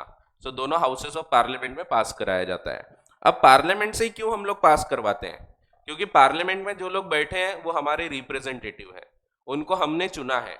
वो एक्चुअली हमारे राजा नहीं है, वो हमारे सेवक है। सो जैसे अपन भी प्रधानमंत्री बोलते हैं कि मैं प्रधान सेवक हूँ, तो अपन ने सुना है मोदी जी बोलते हैं कि मैं, एक्चुअली में वही है ना, प्रजातंत्र का मतलब ही है कि प्रजा वहां पे खुद राजा है, अपन राजा है, वो अपने काम करने वाले लोग हैं, वो लोगों को राजा नहीं मानना चाहिए अपन ने। तो वो बात और है कि ये लोग राजा लोग जैसे रहते हैं बट वो लोग हमारे नौकर हैं। सो नहीं एक्चुअल में तो वैसे ही यहाँ जो पार्लियामेंट में लोग बैठे हैं लोकसभा और राज्यसभा में, इन लोगों को हम लोगों ने चुना है। और इसीलिए ये लोग वहां बैठे हुए हैं।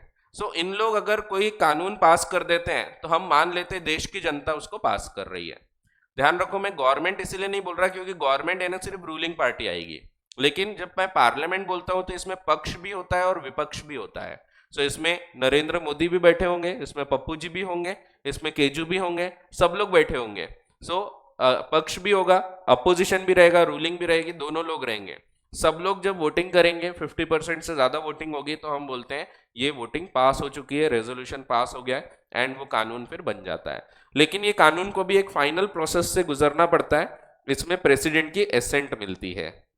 The assent of president is required. Assent एक प्रकार की कार है, नहीं अलग है, एक्सेंट है वो। सो एसेंट ऑफ प्रेसिडेंट मिलती है। इसके बाद ये एक एक्ट बनता है क्योंकि ये मोटर व्हीकल्स से डील करता है तो इसको हम नाम देते हैं मोटर व्हीकल्स एक्ट।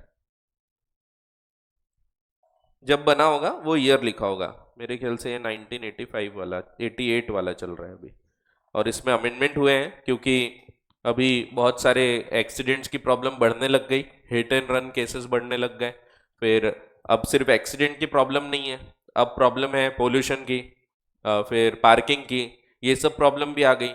तो ऐसा नहीं है ये प्रॉब्लम खत्म हो गई, बट अब नई प्रॉब्लम्स क्रिएट हो गई। इसीलिए हम देखते हैं कि अपने मोटर व्हीकल्स के लिए नए कानून की आवश्यकता है।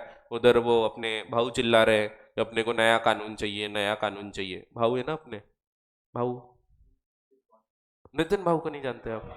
हाँ, तो वो चिल्ला रहे हैं कि उनके पास तो है ये पूरा रोड ट्रांसपोर्ट वगैरह। सो वो नया कानून लेके आना चाहते हैं और आया भी है, अब बहुत स्ट्रिक्ट हो चुका है कानून। इसीलिए तो वो अभी कुछ दिन पहले इन लोग हड़ताल पे गए थे ट्रक वाले, क्योंकि हिट एंड रन के ऊपर कानून लाया कि आपको 7 लाख के जुर्माना और 10 साल की सजा। ऐसा लाया कि अगर कोई हिट करके भाग जाता है, जो ट्रक वाले भाग जाते हैं, तो उन लोगों के ऊपर ये अब बहुत स्ट्रिक्ट पेनल्टी लगेगी अगर वो पकड़े गए तो। सो ये हिट एंड रन को पकड़ने के लिए है। और यानी जिम्मेदारी ये होती है अगर आपसे गलती से एक्सीडेंट भी हो गया तो आपने उसकी सहायता करना चाहिए, लेकिन ये लोग भाग जाते हैं। और इसीलिए इन लोग फिर अगेंस्ट जा रहे थे, जो इतनी बड़ी हड़ताल किए थे, जबकि उसमें कुछ गलत नहीं है। तो सही है ना, अगर कुछ गलत हुआ है तो आप सरेंडर कर दो, सो फिर आपको फिर सजा कम होगी। लेकिन अगर भाग जाते हो तो फिर सजा इतनी ज्यादा बता दी गई है। ठीक है, सो ये मर्डर नहीं कहलाता क्योंकि एक्सीडेंट है, तो इसको मर्डर में नहीं कवर करते हैं। तो एक्सीडेंटल अगर डेथ होती है तो ऐसा नहीं कि उसको एकदम उम्र कैद हो जाएगी, तो वैसा नहीं होता। ठीक है, तो जैसे मेरा एक फ्रेंड है, वो फुटपाथ पे गाड़ी चला देता है, तो ऐसा नहीं सीधा उम्र कैद ही हो जाएगी उसको। ठीक है, गलती से हो गया, वो एक्सीडेंट था। ठीक है, सो ऐसा है, इन एग्जाम्पल्स का वास्तविकता से कोई संबंध नहीं है। तो एक होता है पार्लियामेंट, दूसरा हिस्सा जो होता है इसका, ये क्या होता है? एग्जीक्यूटिव। इसमें कौन आता है? गवर्नमेंट।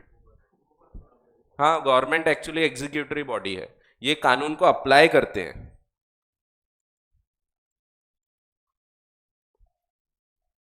इनका काम कानून प्रॉपरली चल रहा कि नहीं चल रहा है ये देखना है। सो जैसे पुलिस है तो पुलिस भी इनके कंट्रोल में रहेगी, तो वो लोग प्रॉपरली अप्लाई करवाएंगे कानून को, बराबर कानून का पालन होना चाहिए, क्योंकि सिर्फ कानून बन जाना ही सफिशिएंट नहीं होता।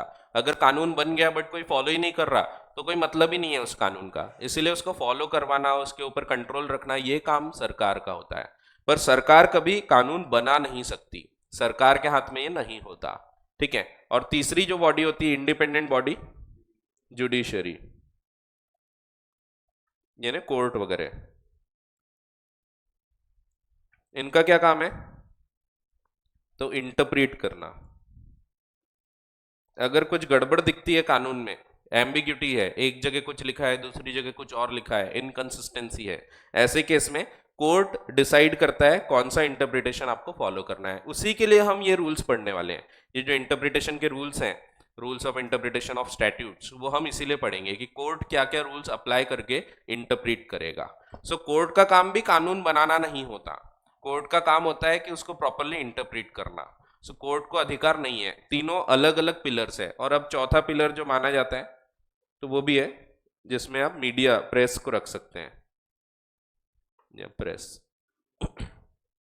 ठीक है, इनका सिर्फ चुगली करना काम होता है, नजर रखना कि सब अपना काम प्रॉपर कर रहे हैं कि नहीं कर रहे हैं। ठीक है, सो वैसा इनका काम होता है। सो ये सभी अलग अलग पिलर्स हैं। आगे काम आएगा ये बहुत, क्योंकि जब हम पढ़ेंगे इंटरप्रिटेशन ऑफ स्टैट्यूट, मैं कई बार आपको ये चीज़ फिर से याद दिलाऊंगा कि गवर्नमेंट का काम कानून बनाना नहीं है, कोर्ट का काम, जुडिशरी का काम कानून बनाना नहीं है। कानून बनाने का अधिकार सिर्फ पार्लियामेंट को दिया है कॉन्स्टिट्यूशन ने। सो ये कॉन्स्टिट्यूशन से डेमोक्रेसी के पिलर्स निकल के आते हैं, ठीक है। अब जैसा कि मैंने बताया, ये कानून तो हो गए जो कानून आपके आज़ादी के बाद बने हैं। जैसे कंपनीज एक्ट में प्रॉब्लम आने लगी, लोग प्रॉमिस करते थे, कॉन्ट्रैक्ट कर लेते थे, फिर बाद में बोल देते थे हम जिम्मेदार नहीं, कंपनी जिम्मेदार है, और बच जाते थे। ऐसी दिक्कतें होती थी। एक फ्रॉड तो ऐसा हुआ जिसमें आपस में खुद के साथ फ्रॉड हो गया, सत्यम का घोटाला हुआ था कि मेंबर्स के साथ फ्रॉड हो गया, बाहर वालों को तो छोड़ो, जो मेंबर्स थे उनके साथ ही फ्रॉड हो गया। उसके बाद से ही हमने नया कंपनीज एक्ट बनाना चालू कर दिया था। सो 2008-9 में ये फ्रॉड हुआ था, और 2009 से ही चालू हो गया था कि हमको एक नए कंपनीज एक्ट की जरूरत है जो कि स्ट्रिक्ट रहे, ताकि ऐसा फिर से फ्रॉड ना हो सके। और वो बनते बनते फिर 2013 हो गया। तो कानून बन चुका था, बट वो अप्लाई होना, पूरा प्रक्रिया से गुजरना, इसमें टाइम लग गया। सो पहले बार 2009 में हमको जरूरत महसूस हुई कि हमको एक नया कानून चाहिए, कंपनीज एक्ट। सो वो कंपनीज एक्ट फिर बनाया गया था बाद में। लेकिन ये तो हो गया, ये सब जो पोस्ट है ये सब कब से क्रिएट हुई है? ये सब क्रिएट होती है आफ्टर कॉन्स्टिट्यूशन। सो ये सब जो 1950, 26 जनवरी 1950 के बाद के कॉन्स्टिट्यूशन के बाद के जितने कानून है वो इस प्रकार से बनते हैं। इसमें प्रेसिडेंट की कंसेंट मिलती है।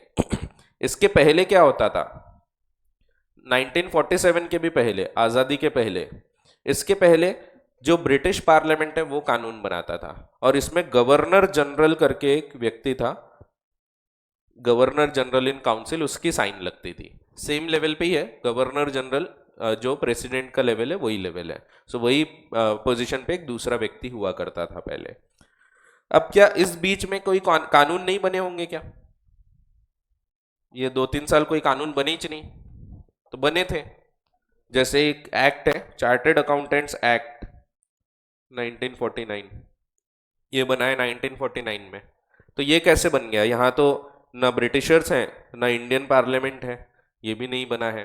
तो यहाँ पे एक इंडियन डोमिनियन था, या इंडियन लेजिस्लेचर था। तो इंडियन लेजिस्लेचर या फिर डोमिनियन ऑफ इंडिया बोलते थे, उसके द्वारा ये कानून बनाया जाता था। सो ऐसे बहुत कम कानून दिखेंगे आपको, बट ऐसे कानून है। जैसे अपना खुद का कानून इस बीच में बना है आज़ादी के बाद, बट कॉन्स्टिट्यूशन चालू होने के पहले, ठीक है। सो ऐसा है। तो ये कुछ चीज़ें हैं जो आपको आगे काम आएगी जब हम इंटरप्रिटेशन के बारे में पढ़ेंगे। फिर से मैं बताऊंगा, क्योंकि आप भूल जाओगे ये सब। अभी तो आपको सिर्फ बताया मैंने इतनी पार्ट, बट ये भूल जाओगे। फिर ये जो एक्ट है ना, इसको हमेशा लिखा जाता है सेक्शन वाइज। वैसे तो चैप्टर भी होते हैं, और चैप्टर के बाद उसमें सेक्शंस होते हैं। जैसे कंपनीज एक्ट की बात कर रहे हैं अगर हम, तो सेक्शन 1 है, सेक्शन 2 है, फिर 2 में आप देखोगे अंदर में 2(1), 2(2) ऐसा रहता है। तो ये अंदर में लिखा है, ये क्या है? नहीं, इसको हम बोलते हैं क्लॉज, ये क्लॉज है। वहीं अगर लिखा है सेक्शन 3(1), या सेक्शन जो आपने पढ़ चुके हैं, सेक्शन 7(1), 7(2), तो ये क्या है? अंदर जो लिखा है ये सब सेक्शन है। ऐसा क्यों? अब ये चीजें सीए लोगों को भी नहीं पता होती, बहुत लोगों को नहीं पता होती। ऐसा क्यों है? तो ये कैसा लिखा है उससे कोई लेना देना नहीं होता, वो बता क्या रहा है उसके ऊपर डिपेंड करता है, whether it is a subsection और अ क्लॉज। जब हम सेक्शन 2 पढ़ते हैं कंपनीज एक्ट की, ये बताता है डेफिनेशंस। इसमें जो डेफिनेशंस है ना, जैसे 2(1), 2(2), 2(3), 2(4), ये सब डेफिनेशन इंडिपेंडेंट है, ये एक दूसरे से जुड़ी हुई नहीं है, इनका एक दूसरे से कोई लेना देना नहीं है। जैसे 2(1) एवरेज प्रोस्पेक्टस को डिफाइन करता है, वहीं 2(20) डिफाइन करेगा कंपनी वर्ड को। अब इसमें कोई एक दूसरे से जुड़ाव नहीं है। फिर 269 प्रमोटर डिफाइन करेगा। तो सब सेक्शन 2 में है, लेकिन एक दूसरे से रिलेटेड नहीं है, सब इंडिपेंडेंट होते हैं। इनको हम बोलते हैं क्लॉजेस। क्लॉजेस जब होते हैं ना, क्लॉजेस हमेशा लिस्ट बताते हैं, लिस्ट ऑफ डेफिनेशंस है ये, इसीलिए हम उसको क्लॉजेस बोलते हैं। सबसे बेस्ट चीज है उसको आइडेंटिफाई करने की, लिस्ट बताया है तो क्लॉजेस है। जैसे आप इनकम टैक्स एक्ट पढ़ोगे, उसमें सेक्शन 10 है। सेक्शन 10 में आपको दिखेगा 1 है, 2 है, 3 है, ये 1A वगैरह भी है वहां पे, तो ये सब दिखेगा आपको। ये एक्चुअली क्लॉजेस हैं। इसको क्लॉजेस क्यों बोलेंगे हम? क्योंकि ये सेक्शन 10 जो है ना, ये लिस्ट बताता है of exempt income. Exempt income कौन कौन सी है वो बताता है। तो जब ये लिस्ट बता रहा है ना, तो हम उसको क्लॉज बोलते हैं। लेकिन सबसेक्शन में एक खास बात होती है, सबसेक्शन जब हम बोलते हैं ये सब इंटर रिलेटेड होते हैं, सब एक ही चीज की बात करेंगे। जैसे सेक्शन 7 ये बताता है इनकॉर्पोरेशन ऑफ कंपनी, तो सेक्शन 7 का 1 भी इनकॉर्पोरेशन बताएगा, 2 भी इनकॉर्पोरेशन की बात करेगा, 3 भी, 4 भी, सब इनकॉर्पोरेशन की बात करेंगे। सेक्शन 3 अगर बात करते हैं, 3(1), 3(2), 3(1) भी काइंड्स ऑफ कंपनी के बारे में बताएगा, 3(2) भी काइंड्स ऑफ कंपनी के बारे में ही बताएगा। 3(1) बताएगा कंपनी कैन बी पब्लिक या प्राइवेट या ओपीसी। फिर 3(2) बताएगा कि it can be limited by shares, limited या अनलिमिटेड होगी, फिर लिमिटेड बाय शेयर्स, गारंटी, ऐसा होगा। सो ये सब काइंड्स के बारे में ही बता रहा है, ये इंटर रिलेटेड होते हैं कभी भी, ये लिस्ट नहीं है। जब लिस्ट दे दी गई है, जैसे लिस्ट ऑफ डॉक्यूमेंट, वो क्लॉजेस हो जाएंगे। जैसे लिस्ट ऑफ सेक्शंस, ये क्लॉजेस हो जाएगी। लिस्ट ऑफ डेफिनेशंस, ये क्लॉजेस हो जाएंगे। लिस्ट ऑफ एग्जम्पशंस, क्लॉजेस हो जाएंगे। तो वो कैसा लिखा है उससे कोई लेना देना नहीं। जैसे ये लिखा है 3A, तो ये ऐसा नहीं है सेक्शन 3 सबसेक्शन ए, ये पूरा मिला के एक सेक्शन है। सो 3A पूरा सेक्शन है, ठीक है। तो वैसे ही 10A ये पूरा एक सेक्शन है। जितने भी ये 10A 10B ऐसे दिखेंगे आपको, ये आते हैं बाय अमेंडमेंट, क्योंकि ऑलरेडी सेक्शन नंबर 1, 2, 3, 4, 5, 6 ये सब थे। आपको बीच में एक नया सेक्शन डालना है, तो आप ऐसा नहीं कर सकते कि 4 को बोले तू 5 हो जा, हम नया 4 लेके आ रहे हैं। ऐसे करेंगे तो कंफ्यूजन हो जाएगा कि ये तारीख तक 4 में कुछ और लिखा है, इसके बाद कुछ और लिखा है। इसीलिए जब बीच में कोई सेक्शन डालना है, हमने ये लिखा कि मिनिमम 7 लोग, 2 लोग और 1 लोग से, एक व्यक्ति से हम कंपनी बना सकते हैं। हम ये लिखना भूल गए कि अगर इससे कम हो गए तो क्या होगा। अब ये इसके बाद ही आना चाहिए, तो हमने यहां एक नया सेक्शन डाला 3A, जो बताता है मिनिमम नंबर ऑफ मेंबर्स अगर नहीं है आपके तो फिर क्या होता है। सो ये सबसेक्शन वगैरह नहीं कहलाएगा, ये पूरा एक सेक्शन है। सो 3A पूरा एक नया सेक्शन है, लेकिन ये क्योंकि अमेंडमेंट के द्वारा है, इसीलिए आपको ऐसा 3A दिखेगा वो। सो जितने भी अमेंडमेंट वाले हैं इसमें आपको ऐसा देखने को मिलेगा। जैसे कंपनीज एक्ट में तो दिखते ही है, इनकम टैक्स एक्ट में आपको बहुत सारे ऐसे दिखेंगे।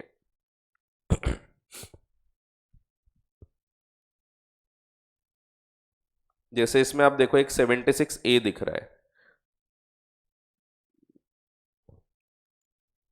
ये 76A। तो 76A, ये 76 के बाद एक नया सेक्शन इंसर्ट करो। सो ये अमेंडमेंट के द्वारा आया है। सो जितने भी इस प्रकार के सेक्शंस दिखेंगे आपको, ये अमेंडमेंट के द्वारा देखने को मिलते हैं, ठीक है।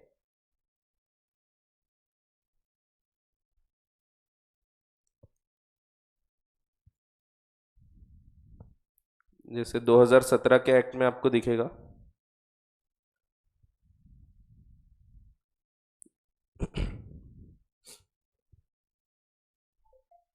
इसमें भी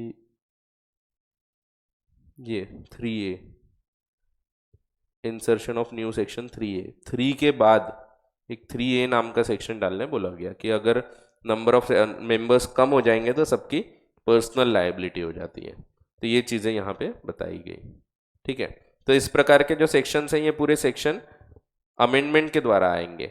जैसे आपको दिखेगा यहाँ तो ठीक है, इनकम टैक्स एक्ट में बहुत सारे दिखेंगे ऐसे, आपको दिखेगा 80, फिर 80C, 80CCC, 80CCD, फिर 80CCD1, 1A, 1B, ऐसे बहुत सारे सेक्शंस है।